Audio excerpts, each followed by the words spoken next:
우리 슬라이드 한 장 보시고 말씀 듣도록 하죠.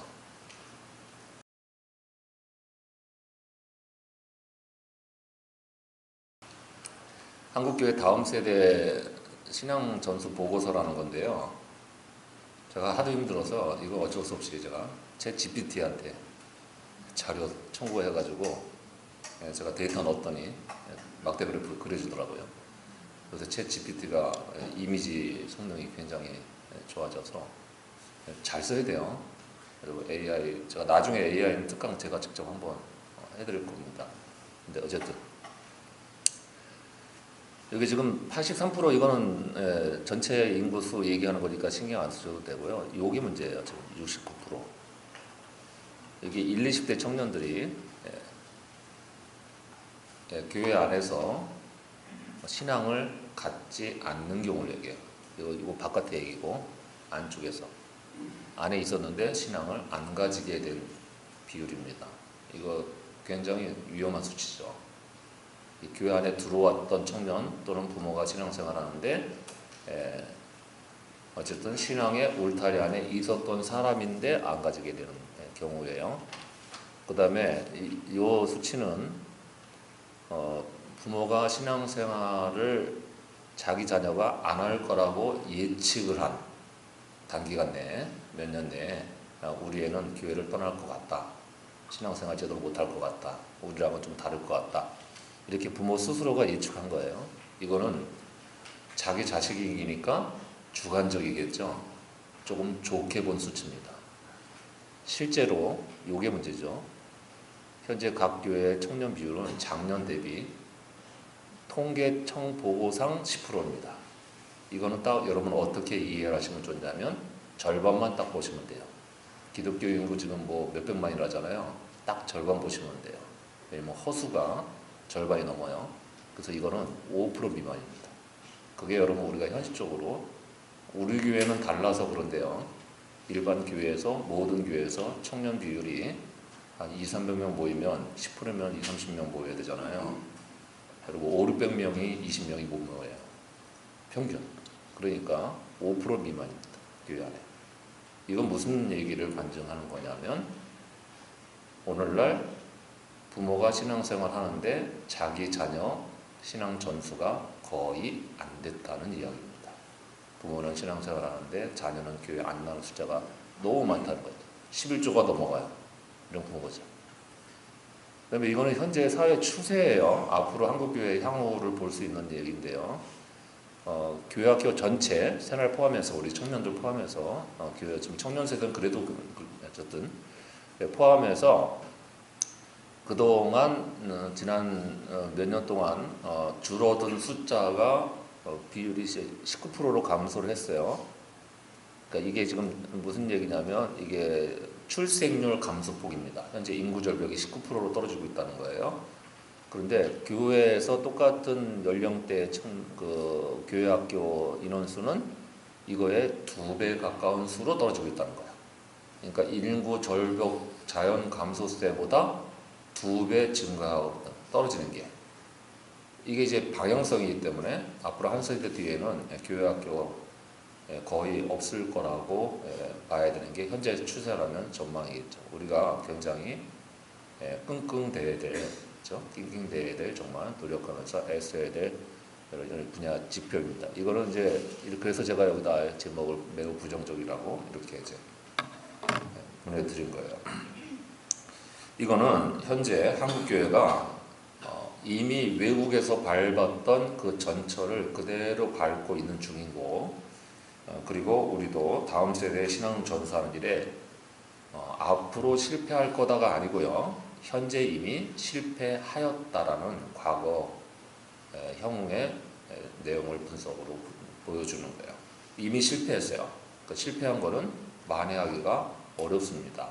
왜냐하면 사회라는 게 인격적 집단이 아니기 때문에요. 사람의 의지로 감당이 안 되는 부분이 존재해요. 큰 물결을 거스르기가 힘들게 되는 거죠. 교회 안에서 각자 이제 전체적인 사회의 한국교회 흐름상 교회학교의 감소를 돌이킬 수 있는 가능성은 이제 제로이고요. 아예 제로예요. 각자 도생을 해야 됩니다. 연합해서 또는 무슨 밖에 운동으로 하기는 이미 에너지 동력이 모멘텀이 제로가 됐다는 거야. 모멘텀이라는 게 조금만 힘이 있어도 이렇게 앞으로 나아갈 수 있는데 아예 힘이 제로가 되면 죽은 건 살리지 못하잖아요. 그래서 힘들다는 거예요. 그러면 뭐만 남았냐면 지금 각 지교회에서 각 교회별로 자기네 교회 분위기를 활용을 해서 그 교회 안에 방향성을 잡고 노력을 해서 각자 살아남는 길밖에 없다는 거예요. 그래봤자 이제 어쨌든 전체 한국교회 후세대가 무너지면서 교회가 비릴 거는 못 막죠. 여러분 이거는 뭐 예고된 거고요. 벌써 한 세대 전에 이미 저희가 신학교 졸업하자마자 이쯤에 아마 그 90년대 후반에 이미 앞으로 미래 세대에 관한 보고서가 그때 이런 식으로 갈 걸 피할 수는 없다는 보고서가 이미 나와 있었던 거예요. 그때는 심각하게 안 받아들였던 건데 지금 현실화, 한 세대만의 현실화 되고 있는 거죠. 그러니까 한국교회 전체가 무너진 건 못 막아요. 어차피 살아남는 교회만 살아남아서 자기 역할을 해야 되는 건데 그 살아남는 시간 동안 어떻게 살아남느냐는 이제 오늘 우리가 들어야 될 말씀 가운데서 답이 있는 거겠죠.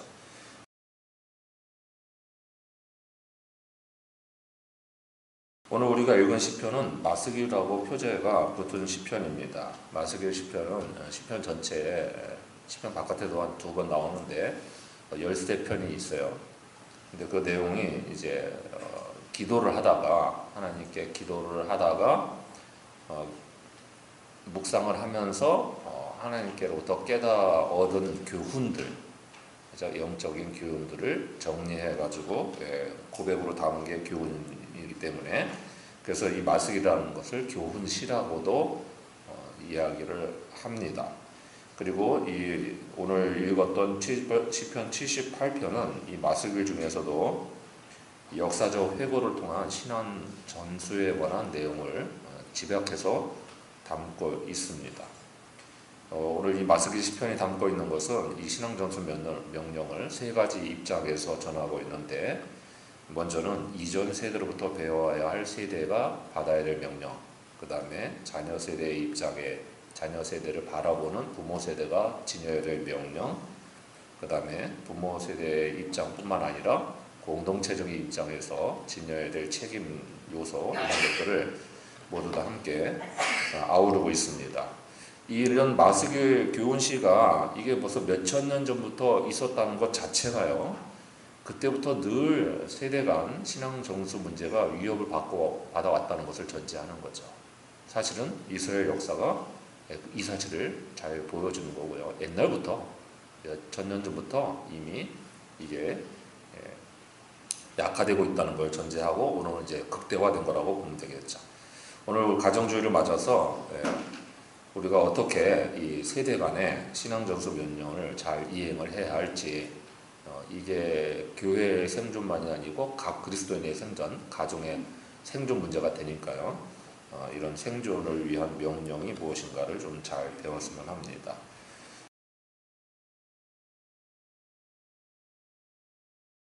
1절 보시면 전형적으로 이 교훈을 알리기 위한 지혜자의 발언 형태가 시작이 됩니다. 그 내용은 2절부터 그러는데 이게 옛날에 이제 이스라엘 사람들 이런 식으로 했단 말이에요. 내가 이렇게 교훈을 가르칠 테니 들을 자는 들을지어다 뭐 이런 식으로 빌려서 또는 이 비유로 말할 터이니 귀를 기울일지어다 뭐 이렇게 지혜자가 가르칠 때의 형태를 빌려서 2절부터 내용을 알려주는데 예로부터 감추어졌던 것을 지금 이야기하겠다는 거예요. 그리고 그게 3절을 보면 감추어진 게 뭐냐면 하나님의 영예와 능력과 그 기이한 사적을 말하고 이것은 바로 그 조상들이 현재 자기네 세대에게 전해 주었던 내용이라는 것을 밝힙니다. 하나님의 놀라운 능력과 그 손길에 대한 내용은 무엇보다도 그 후세대가 이전 세대로부터 잘 받아야 돼요. 잘 받아들이고 배우고 익혀야 될 내용인 거죠.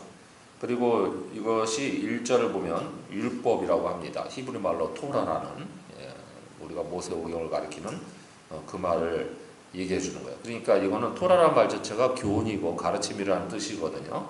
이게 동시에 법이에요. 율법이니까. 그 법은 명령이고, 그래서 무엇보다도 후세대는 이전 세대가 전하는 하나님의 신앙 전수 내용을 그대로 청종해야 될 의무가 있다는 거야. 그게 명령입니다.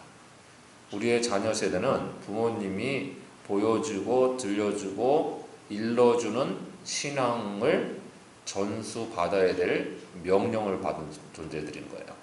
그게 여러분 책임이에요. 그게 신앙적 책임이고 하나님이 자녀 세대에게 요구하시는 과제라는 거예요. 그러니까 자녀 세대에서는 무엇보다도 부모 세대로부터 전해져 오는 신앙의 내용을 잘 청중해서 받아들이는 일이 하나님의 백성으로서의 가장 기본적인 의무입니다. 이게 고리타분하게 부모님들이 가르쳐주는 거 다 그대로 따라야 되느냐 아니냐 뭐 이런 문제가 아니고요. 여러분 자신을 위해서 그래야 한다는 거예요. 자녀 세대가 앞선 세대의 가르침을 그대로 받아들여야 되느냐, 여러분 오해가 착각이 있으면 안 됩니다. 혼동이 있으면 안 돼요. 부모 세대의 가치관과 우리 세대의 가치관은 다를 수 있어요. 세대 간에 그 분명히 존재합니다. 사는 방식과 문화와 가치관이 달라요. 그런데 옳고 그른 것은 배제하고 나머지 것을 다르다고 해야 되는 거예요. 그렇죠? 옳은 것과 그른 것은 정돈해서 따로 남겨놓고 나머지 스타일, 라이프 스타일에 관한 거는 다르다고 말할 수 있어요. 그런데 진리와 비진리에 관한 것은 무조건 들어야 되는 거죠. 여러분 한번 생각을 해보세요. 실용적으로 생각을 해보세요. 아까 저희가 이제 어른들이 있으면 어른들 앞에서는 항상 공손하게 받을 줄 알아야 한다 그러는데, 여러분 그게 옛날의 가치관이라고 생각할 수 있는 거죠. 그렇죠? 옛날 가치관. 그 뭐 조선시대 가치관이라고 생각할 수도 있는 거예요. 그런데 여러분, 제가 저희 아이에게도 옛날부터 그런 이제 지혜라고 늘 일러주고 그랬는데요. 여러분 잘 생각을 해보세요. 실용적으로 일러드리는 거예요. 그러니까 당위성을 가지고 말씀드리는 게 아니고 여러분이 살아가기 위해서, 여러분의 이득을 위해서 말씀드리는 거예요.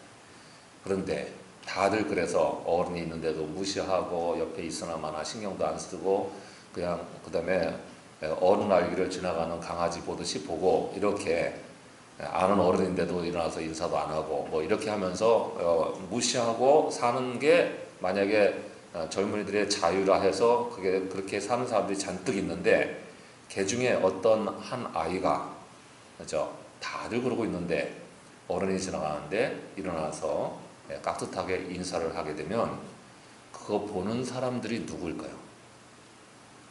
그 모습을 보는 사람들이 여러분의 인사권자입니다. 여러분들이 놓치는 게 그거예요. 그걸 보고 쟤는 다르다, 쟤는 싹수가 됐어 라고 결정을 할 사람들이 여러분의 세대와 가치관이 다른 이전 세대 인물들이란 말이에요. 어느 조직이나 사회에서 여러분의 평가를 하고 여러분의 인생과 운명을 결정지을 사람들은 여러분의 가치관을 가진 사람들이 아니고 여러분을 위해서 적어도 한 세대 아니면 0.5세대 이상의 사람들이 여러분을 평가합니다. 실용적인 면에서도 이거는 어리석은 일이잖아요.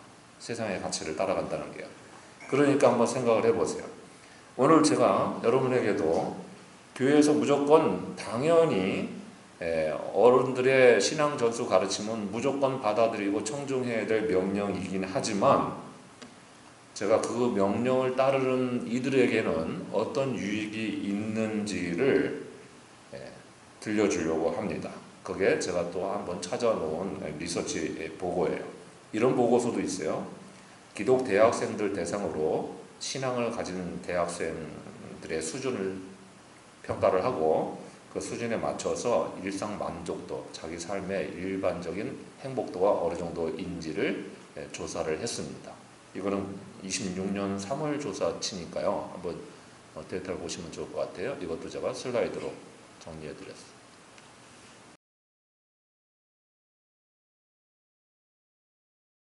결혼 의향 11% 높다가 아니고요. 구두로 설명하겠습니다. 기독 대학생 신앙 깊을수록 일상 만족도도 높다입니다. 그런데 설명을 드릴게요. 1단계, 2단계, 3단계, 4단계 나와 있는데요. 저 완전히 다른 거죠. 제가 원고에 포함해서 보내준 건데 첨부가 이게. 근데 제가 저것도 터치를 했던 거거든요. 근데 얘가 최종 결과물을 못 보내고, 예, 하여튼 그래 됐어요. 잘 쓰셔야 한다고요.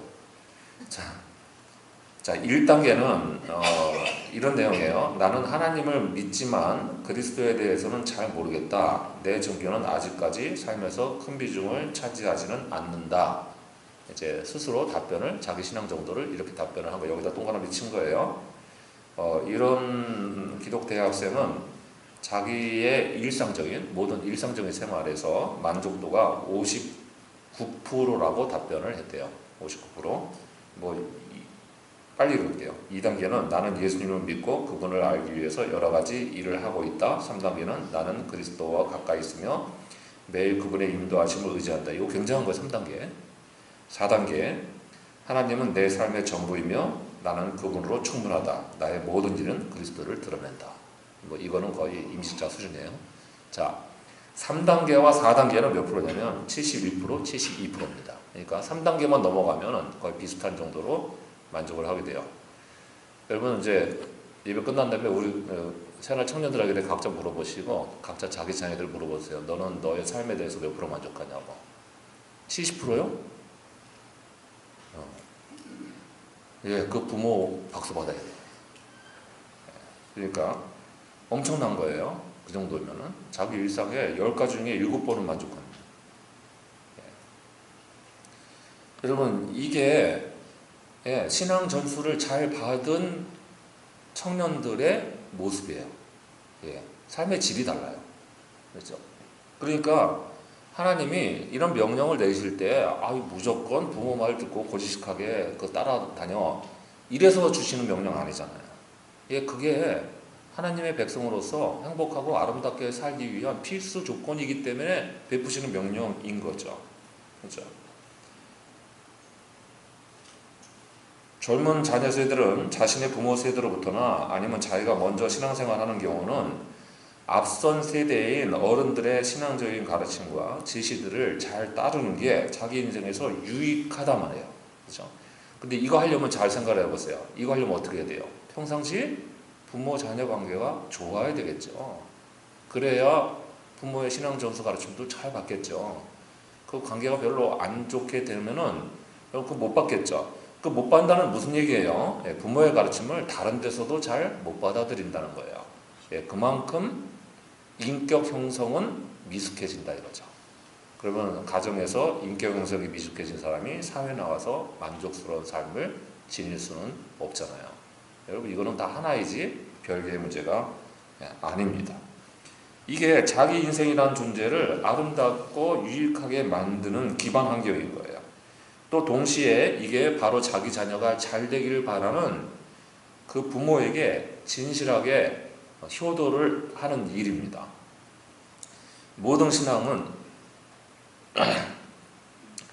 들음에서 나고 청종에서 시작되는 거예요. 그리고 이 들음이라는 것은 말로 하는 가르침으로 들려오는 것이기도 하고 또 부모 손을 잡고 어렸을 때부터 교회를 가는 일부터 부모의 신앙생활을 알게 모르게 닮아가는 것에 이르기까지 신앙 전수를 잘 이어받는 것을 말합니다. 가끔 이제 목회자로서 정말 기쁜 순간이 있을 때가 있는데 자녀가 우리 교회 안에서도 자녀가 부모의 신앙적인 신앙적으로 어떤 분들이 탁월하게 뛰어난 부분들이 있잖아요. 다 각자 이제 그런 모습들이 있는데 자녀가 그 부모의 좋은 모습을 알게 모르게 배워서요.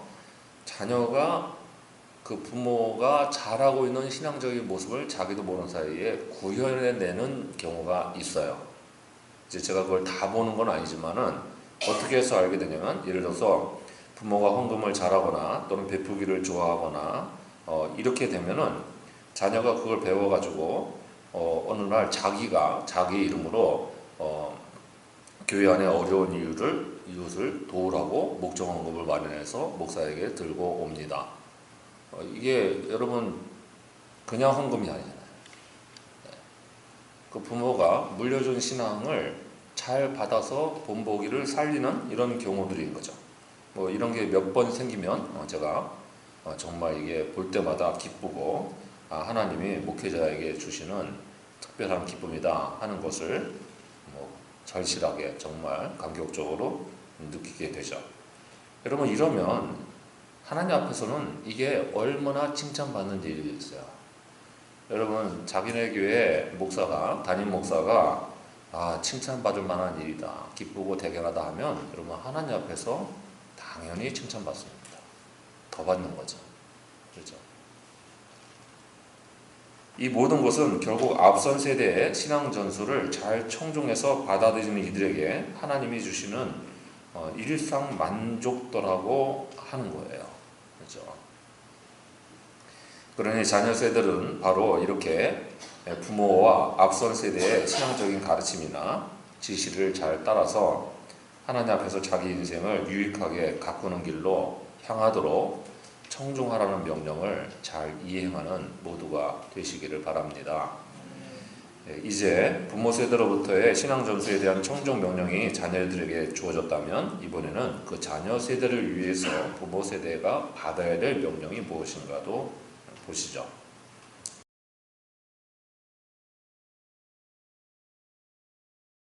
5절 보시면 하나님은 증거를 세우셨대요. 자기 백성에게. 이게 세 번역을 말하면 언약의 규례란 말이에요. 언약의 규례란 바로 하나님이 정하신 법도를 그 자손에게 전수하게 된다면 그들은 안전하게 살 수 있게 될 거다 하는 쌍방 계약입니다. 계약서를 썼어요. 그럼 이쪽에서는 내가 계약금 집값을 얼마 줄 테니까 당신은 집을 주세요. 이렇게 계약서를 쓰는 거잖아요. 이렇게 계약을 쓰는데 그 쌍방 계약서, 이게 언약서라는 것을 썼다는 거예요. 하나님하고 백성들이 썼어요. 5절을 보면 그래서 그 언약의 언약서 안에 이런 내용이 담겼어요. 후대 자손에게 대를 이어서 반복적으로 알게 해 주어야 하는 일이 담겼어요. 그러니까 이 계약서에 날인을 했던 이스라엘 백성들은 뭐를 지켜야 되냐면 내 후손들에게 반복해서 계속해서 하나님에 대한 신앙을 물려주겠습니다 하고 계약 이행 조건에 사인을 했어요. 하나님은 한쪽 편에서 이렇게 사인을 했어요. 너희가 그거를 잘하게 된다면 약속의 땅에서 너희의 날이 장수하고 길게 될 거다. 이런 계약서가 써졌다는 거예요. 이 명령은 4절을 보면 단지 자기 직후 세대만이 아니라 후대, 곧 미래의 세대까지 전해야 되고 더 나아가서 6절에서는 그들의 자손이 또 그들의 자손에게 계속 일러주어야 되는 일입니다. 우리 교회 이제 할아버지 할머니 되신 분들 계시죠? 그죠? 우리는 우리 자녀 세대에 신앙 물려주는 것도 지금 애를 쓰면서 난리를 하고 있는데 여러분 그 손주 세대까지 해야 돼요. 만약에 정말 장수를 해서 그래서 그죠? 손주 밑에 그죠? 우리가 뭐 중손, 현손, 고손 보고 이렇게까지 나가잖아요. 거기까지 보고 있어요. 4대가 함께 살고 있어요. 그러면 그 4대에 대한 책임도 할아버지 할머니가 있는 거예요. 그래야 되겠죠? 당연히 자기 자녀 세대에게 이어진 거는 거기까지 가지 않으면 중간에서 실패한 거잖아요. 그러니까 그렇게 되어 있는 계약서예요. 여기 6절에 일러서라는 말도 히브리 본문으로는 전해서라는 말입니다. 그러니까 전달을 잘 해야 되는 거죠. 곧 자기 자녀 세대만이 아니라 손자 세대까지 자기가 볼 수 있는 눈에 육신의 삶이 지속되는 동안 볼 수 있는 세대까지 계속해서 아마 100세 시대가 되면 우리가 5세대까지 볼 수도 있지 않을까요? 만약에? 그러면 그 5세대의 신앙생활도 이제 곧 있으면 하늘나라 가셔야 될 할머니, 할아버지가 책임져야 되는 거예요. 이런 상황이 오게 되는 거죠. 따라서 부모에게 주어지는 명령은 바로 전승 명령입니다. 자녀 세대는 청종 명령 잘 들어야 돼요. 신앙에 관한. 그 다음에 부모 세대는 전승 명령이에요. 그리고 전승 명령이 바로 자녀에게 계속 이어지게 하는 신앙 전수여야 되는 거죠. 여러분 이 시편에 지금 우리가 8절의 본문을 읽었는데요. 이 8절의 본문 안에서만 해도 히브리 본문으로 히브리 낱말로 전하다라는 말이 3회 그리고 알리다라는 말이 개역 한글하고 달라요. 히브리어는 좀 다른데 어쨌든 3회 그래서 모두 6번이나 써요. 전하고 알리고 전하고 알리고 6번이나 사용돼요. 그만큼 전하고 알게 하는 일이 강조되는 내용의 말씀인 거죠. 고대 이스라엘은 구전 중심 공동체로 신앙은 기억의 공동체 안에서 유지가 되었던 것을 알 수 있습니다. 그리고 오늘날 현대사회 역시 전혀 다르지 않습니다. 현대사회에서도 정보는 넘치지만 기억된 신앙은 점점 더 약화되는 것을 알 수 있잖아요. 옛날에는 구전전승으로 모두 외워서 들렸어요. 외워서. 그죠? 저희가 이제 중간에 낀 세대인데, 예전에는 여러분 어떻게 했어요? 전화번호를 일일이 다, 교인들 전화번호를 일일이 다 외우고 다녔습니다. 그죠? 그러고 다녔어요. 요새는 누가 외우고 있어요? 스마트폰에 등장이 돼서, 그러고 다녔죠. 그래서 저는 어떻게 하냐면 어쩔 수 없다. 디지털 세대가 거부를 할 수는 없으니까, 스마트폰을 안 쓸 수는 없으니까, 그래서 저는 중간을 취하기로 했어요. 중간 형태를. 여러분 교우들을 전부 단축번호로 외웠습니다. 신장로님 21번.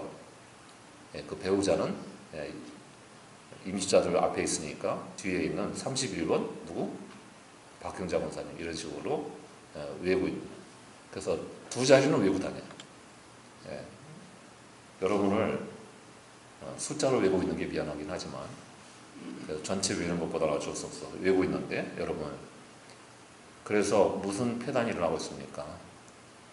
60도 안 된 분들이요 깜빡깜빡해요. 우리 사회위원회 지난번에 뭐 의결했죠? 이러고 있어요. 여러분 이러면 되겠어요. 말이 안 되잖아요. 이렇게, 예. 금방 깜빡하면 돌아서 한번 잊어먹고 치매 걸린다니까요. 그래서 문제는 사고가 디지털화되잖아요. 그러면 인격적인 풍요로움은 점점 더 사라진다는 점입니다. 그 인격적인 점들이 디지털 세대에서도 그리워져서 가끔씩 사람들이 아날로그를 찾는 거 아니에요. 그죠? 스마트폰, 스마트워치들 많이 쓰시잖아요. 저 스마트워치 쓰고 있는데 제 시계 화면 보이세요? 아날로그 화면. 디지털 첨단 기기에다가 기껏 아날로그 화면 넣어서 쓰고 있는 거예요. 반을 돌아가는 시계로. 그죠? 그러고 있는 거예요. 뭔가 안 잊어먹어야 될 것 같았어요. 그죠?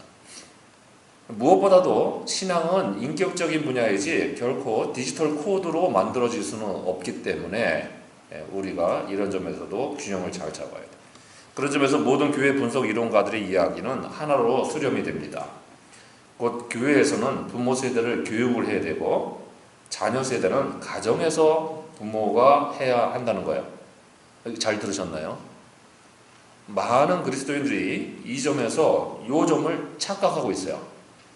신앙교육은 교회에다 보내서 하고 우리는 나 몰라라 세상 일을 뒷바라지하겠다 이렇게 살고 있었단 말이에요. 그동안에. 그런데 모든 교회 교육 이론가들이 하는 얘기는 교회에서는 부모를 가르쳐야 되고요. 신앙교육은 가정에서 부모가 가르쳐야 한다는 거예요. 그게 여러분 정상적인 방법이라고 하는 거죠. 이게 본디부터 하나님이 제정하신 성경적인 방법이기 때문에 그래요. 그러면 그 신앙 전승은 어떻게 해야 될까요? 오늘 본문 2절에서 그 답을 찾을 수가 있습니다. 곧 비유와 감추어진 것을 전하는 거죠. 그 비유라는 건 여러분 잘 아실 거고 감추어진 것은 여기 수수께끼란 말이에요. 뭔가 생각을 해서 접근을 해야 되는 답이 나오는 거겠죠. 이 두 낱말은 우리가 전해야 될 내용이 무엇인가를 잘 보여줍니다. 자, 신앙이 액면 그대로 표면적으로 드러나 있는 것 같지만 그렇지 않다는 거예요. 어떤 부분은 감춰져 있다는 거예요. 어떤 거는 비유로 설명을 해야만 이해가 된다는 거예요. 왜냐면 영적인 일이기 때문에 아직 영적인 감각이 어른들처럼 안 만들어졌을 경우에 어떻게 하겠어요? 이런 방식을 써야만 하겠죠. 그러니까 하나님은 역사 속의 사건을 통해서 신앙적인 깊은 진리를 드러내시는데 그것을 우리가 결국에는 설명하는 일을 해야 한다는 거예요. 그렇죠? 수수께끼 설명해 줘야 되죠. 답을 알려줘야 되잖아요. 그러니까 설명하는 일이 뭐예요? 그게 이야기입니다. 그러니까 가정에서 신앙의 이야기를 해야 하는 게 방법론이에요. 교육 방법론이에요. 신앙교육은 단순한 지식 전달이 아니라 해석된 역사를 들려주는 것을 말합니다. 그러니까 우리가 이걸 이렇게 간단하게 정리해 볼 수 있죠. 하나님 이야기, 하나님에 관한 이야기, 하나님 자신에 관한 이야기를 우리가 이야기로 만들어야 돼요. 신앙 전승 내용은 가르침과 지시를 하기 전에 아이들에게 무조건 교회 가자 그러면 물론 어렸을 때는 그렇게 해서 길을 들여야 하지만 평생 떠나지 않을 길을 만들어야 하는 것도 중요하지만 그게 아니고 이게 나이가 들면서 조금씩 머리가 커져가면서 납득이 되게 해줘야 되잖아요. 그러면 설명과 이야기를 해줘야 되는 겁니다. 그래서 여러분 이렇게 하셔야 돼요. 가정의 일상사에서 그때마다 하나님 이야기를 들려주어야 됩니다. 어떤 사건이나 진로나 또는 기도 제목이 있을 때마다 또 뭐 건강에 문제가 생겼을 때 아이 손을 붙잡고 기도해 주는 것부터 시작을 해서 그 기도해 주는 게 하나님 이야기예요. 애가 아픈데 병원 가기 전에 부모가 먼저 손잡고 머리에 안수기도 해주고 여러분 그게 하나님 이야기잖아요. 말로만 하는 게 아니고 그 하나님이 무엇을 좋아하실지를 설명해 줘요. 너가 그렇게 하는 게 하나님 보시기에 좋을 것 같으니 그렇죠? 하나님이 기뻐하실 일일까? 이렇게 퀘스천 마크를 던져주고 그렇죠? 너가 좀 거기에만 신경 쓰고 있는데 내 인생을 하나님이 어떻게 원하실까도 생각해 봐야지 뭐 이렇게 설명을 해줘야 되죠. 또 하나님의 약속을 이야기할 줄 알아야죠. 너를 향한 하나님의 약속은 이런 거일 수도 있지 않냐. 그게 뭐 세상에서 뭘 얻고 이런 문제가 아니고요. 어떤 꼴로 아름답게 만들어질지에 관한 약속을 들려줄 수도 있죠. 기도의 응답은 어떻게 확신할 수 있는지 자기가 알고 있는 방법을 가르쳐 줄 수도 있겠죠. 또 기도 응답이 되었다는 부분들을 특별히 하나님이 어떻게 해서 그렇게 응답해 주셨는지를 설명해 줄 수 있겠죠. 이런 일들을 들려주는 게 신앙교육이에요. 그런 하나님 이야기가 사라지는 가정은 결국에는 하나님도 사라진다는 거예요. 여러분 자기 자녀 세대가 현재 같이 한 교회 안에서 믿음 생활하지 않아서 안타까워 하시는 분들은 모두 다 꼭 그런 건 아니겠지만 부모가 잘하는데도 아이가 어그러진 경우도 있으니까 그런 건 아니겠지만은 기본적으로 일반적으로 바로 이런 과정들이 내게 좀 부족해서 아이가 어렸을 때 이것을 안 해주어서 이런 결과에 이른 것은 아닌가. 내가 살라고 바빠서 치대어서 결국 아이가 인격의 꼴을 형성하기 6세 이전부터 아이와 대화할 때 이런 걸 안 해줘서 그런 거 아닌가 라는 점을 한번 인식을 해봐야 되는 거죠. 생각을 해봐야 돼요. 뭐 늦었으니까 기도하는 수밖에 없는 거고요. 늦었으면은. 그런데 이런 원리는 한 번쯤 생각해 봐야 되죠. 3절을 보면 숨기지 아니한다는 말씀이 있지 않습니까? 그 말이 신앙전수 명령을 내리는 입장에서 굳이 신앙전수 내용을 숨길 것은 아니잖아요. 그러니까 이거는 수사적인 표현인 거죠. 이 말은 적극적으로 드러나야 한다는 말입니다. 믿음은 드러내고 표현할 때 살아있게 되는 거예요. 그래서 하나님의 손길을 볼 때마다 아멘을 해야 되고요. 집안에서도 그래서 아멘을 해야 되고 그 아멘하는 신앙이 바로 그 가정에서 신앙 전순 명령을 이행하는 하나의 방법이 되기도 하는 것입니다. 오늘 여러분의 가정은 어떻습니까? 소극적인 침묵 또는 방관적 침묵을 하고 있는 건 아닌지 신앙 문제에 관해서 적극적으로 증언을 하면서 살아가고 있는 가정인지 한 번쯤 물어보셔야 되잖아요. 살펴봐야 되죠. 그렇죠? 우리는 자녀에게 세상의 일들은 되게 많이 할 겁니다. 아마 애들 진로, 뭐 나가는 회사, 뭐 그다음에 학업에 뭐 성취도 뭐 이런 거에 관해서 굉장히 말을 하겠죠. 아이가 반에서 성적표를 받아오면 한마디 꼭 할 거 아니에요, 그죠? 그래요? 안 해요, 아예? 말 못해요? 요새 자녀들이 성적표 가져왔는데 요새 학생들 한 반에 몇 명 정도 합니까? 선생님? 예? 초등학교 초등 20명? 한 반에 20명 정도요? 20명 해왔어요. 그런데 18등 해가지고 성적표 왔다고 치고, 그래가지고 부모가 야 이게 뭐냐 그렇게 얘기를 하면 자녀가 요새 그러는 거죠. 나도 힘들어 죽겠는데 왜 얘기하고 그래? 나도 얼마나 괴로운지 알아? 이래버리면 할 말이 없어요. 그럴 거 아니에요. 그렇죠? 예, 넉살 좋은 애는 이렇게 얘기하죠. 내들도 2명이나 있는데 뭘. 예, 그래. 그 얘기 많이 하잖아요. 그죠? 예, 얘기하고. 예. 제가 정말 어이없게 그 인생에 딱 한 번 정말 40등이라는 성적표를 받은 적이 있습니다. 안 믿기시죠? 40등. 예, 전교에서. 예.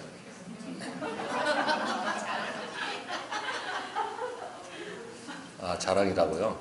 40등을? 예, 전교 40등. 예. 예?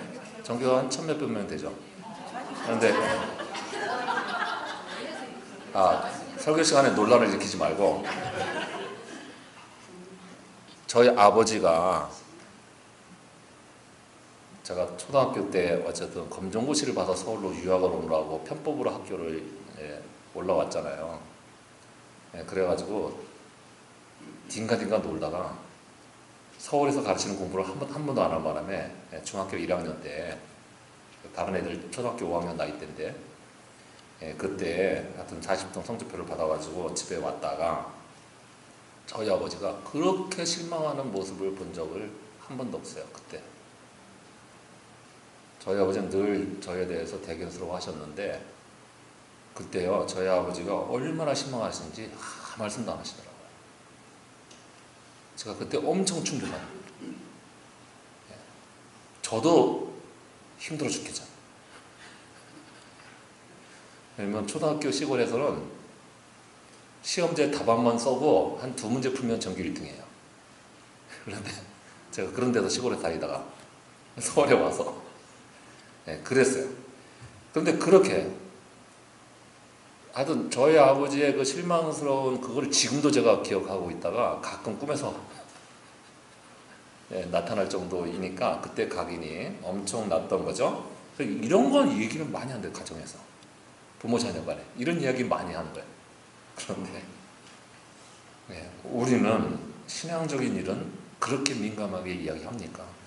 성적표 보고는 막 죽을 듯 살 듯 얘기하는데 그러는데 신앙적인 문제 가지고는 얘기해요. 신앙적인 성적표는 없는 거지만 그래도 부모는 이 정도 신앙생활 하는데 너는 이 정도는 돼야 되지 않겠니? 그래서 제가 아이들한테 그런 얘기 가끔 해요. 엄마 권사잖아. 너가 잘 커서 지금 권사가 돼야 된다. 최소한 그렇게 얘기를 하는 거죠. 어찌든 간에 우리는 세상의 일보다 부모 세대는 어떻게든 간에 자녀에게 교리나 지시보다는 자신이 알고 느끼는 하나님의 행하심을 나누고 증언을 해야만 합니다. 그런 신앙은 말로만 지시하는 강제가 아니라 전달되는 기억이라는 점을 깊이 명심을 해야 돼요. 오늘 우리가 부모로서 자녀에게 남길 것은 세상의 재산이 아니잖아요. 그렇죠? 여러분 남겨야 거는 하나님 이야기인 거잖아요. 그게 정말 귀한 유업이잖아요.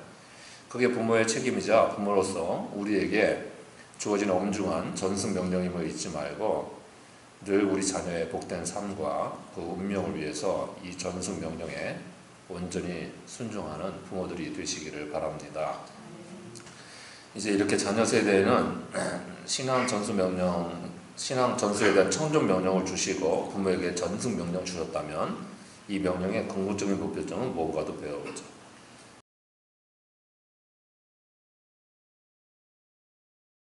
앞서 7절부터 8절까지 보면은 이렇게 신앙 전수 명령을 내리시는 궁극적인 이유가 바로 들려줍니다. 제가 이게 좀 기운이 없어서 오늘 좀 설교가 느려지고 있는데 조금 빨리 할 테니까 집중해서 들으세요. 자, 이 신앙 전수 명령을 제대로 이행하지 못했던 그들의 조상처럼 패역해서 마음이 정직하지 못하게 되는 결과가 생기고요. 결국에는 그것 때문에 이들이 멸망하는 것을 봤단 말이에요. 그러니까 공동체적으로 언약 책임이다 이 말입니다. 하나님께 심령적으로 충성하지 아니하는 세대는 결국 어찌 됐냐 말이에요. 약속의 땅에 들어갈 자격이 없어서 이스라엘이 광야에서 40년 방황하다가 거기서 다 쓰러져 죽었습니다. 그렇죠?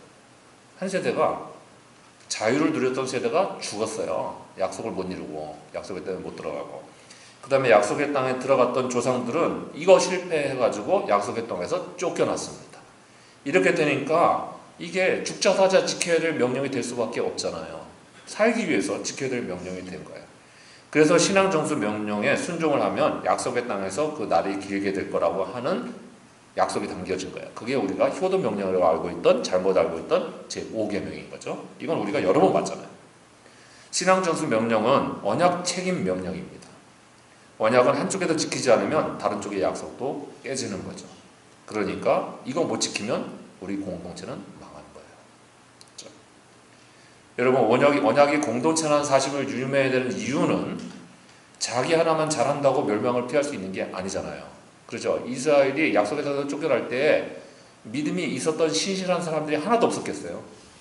있었는데 같이 쫓겨나야 되죠. 예. 모두가 다 자격을 상실하게 되니까 공동체적으로 이런 거잖아요. 자기 하나만 잘한다고 멸망을 피할 수 있는 게 아니에요. 오늘날 우리네 교회가 신앙전수 명령에 실패하게 되면 교회 전체가 붕괴되는 걸 못 피하는 거하고 똑같다잖아요. 그러니까 공동체적으로 우리 모두가 함께 해야 됩니다. 우리 모두는 공동체적으로 신앙전수라는 언약적 책임을 이행해서 멸망을 피하려고 적극적으로 나서야 되는 거죠. 신앙전수의 실패는 공동체의 붕괴로 이어집니다.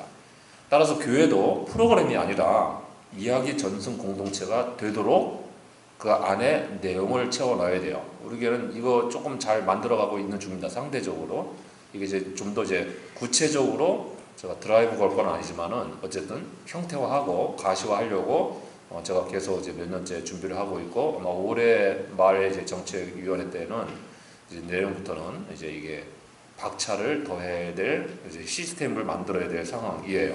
근데 그동안 어쨌든 준비 작업으로는 잘 해왔어요.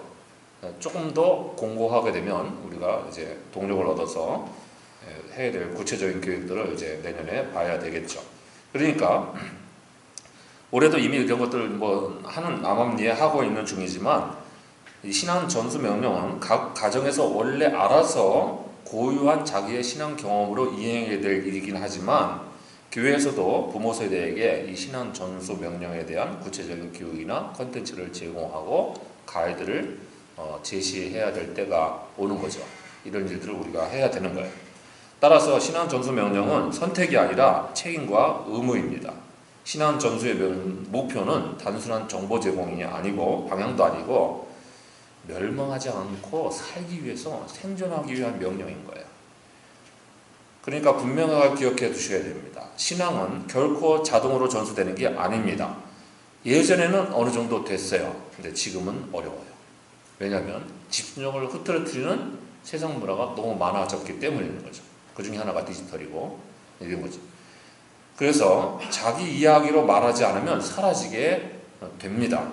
지금 선진국에서 무슨 일들을 하려면 자기의 일들을 자기 이야기로 말하는 교육들을 대학에서 시켜요. 대학에서. 그 중에 하나가 뭔지 아세요? 여러분? 전화 받을 때 hello, this is 누굽니다. 저 누굽니다.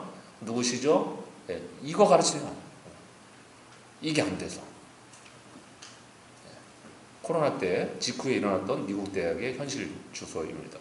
근데 이거를 지금 확장해서 점점점 디지털화 대면하면서 인격 상실을 하게 되니까 그러니까 이런 교육이 더 많이 필요하게 되는 거예요. 그래서 자기 경험을 이야기하는 핸드폰 끄고 오늘 내가 일상적으로 있었던 일을 정리하는 일을 합시다. 이게 수업 과목에 하나씩 들어가 있어요. 이런 일을 해야 되는 거죠. 신앙 당연히 이걸 해야 될 필요가 생긴 거예요.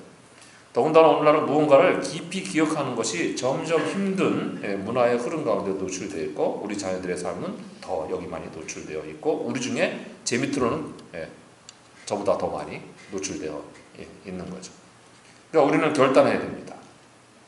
가정에서, 식탁에서, 삶의 자리에서 기도의 시간과 그 결과를 통해서 하나님 이야기를 시작해야 돼요.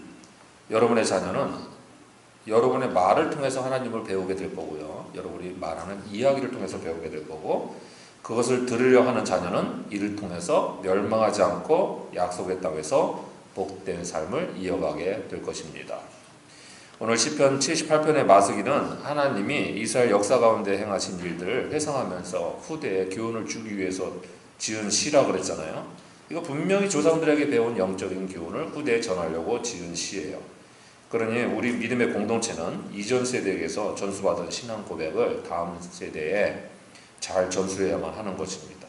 오늘 시편 기자가 후손들에게 전해주고자 했던 하나님의 영예와 그 놀라운 능력과 그분이 하신 일들에 대해서 영적인 교훈의 연결고리가 끊어지지 않도록 이야기를 이어가야만 하는 것입니다. 성경에 기록된 이스라엘 역사는 하나님 나라의 역사이고 오늘 우리의 역사이고 그 패턴은 동일하게 현재 당면과제로 우리에게 주어져 있는 거예요.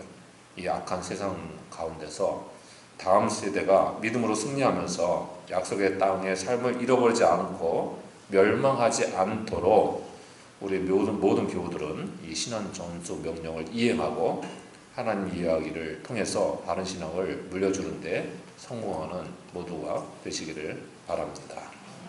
기도하겠습니다.